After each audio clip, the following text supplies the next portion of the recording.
Uka, men hamma yo'llarni tayyorlab qo'ydim. Men endi ketdim. Aka, Labbi. Excel'da hisobotim bor. Yordam berib yubormaysizmi? Bo'ldi, xo'p uka. Qani? Nima ishlar qilyapsiz? Qiynalib ketdi odam. Buni svodniy bilan hal qilsa bo'ladi uka.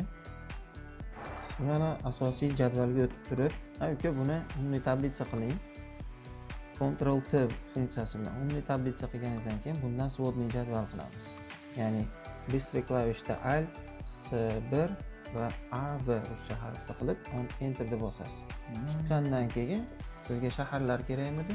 Shaharlarni strokiga qo'yasiz.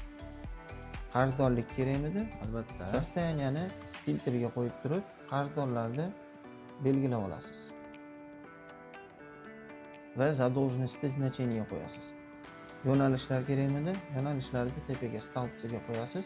Sizda mana jadval bemalol tayyor bo'ldi. Buni endi ranglarini berib qo'yib, go'zallashtirib qo'ysangiz, qiladigan ishingiz yo'q. Endi men bilan kontrolnigani boramiz uka. Bo'ldi uka. Yashin tezligida qilib qo'ydi, aka. Uka, siz meni 1 oylik Excel boshlang'ich kursimga kiring. 1 oyning ichida sichqonchasiz ishlashni o'rgatib beraman. Siz bunaqa hisobotlarni ko'zingizni yumib qo'yasiz. Yo'q, yozilmasdan bo'lmaydi sizni kursingizga. Yoziling, Albatta uka. yozilaman.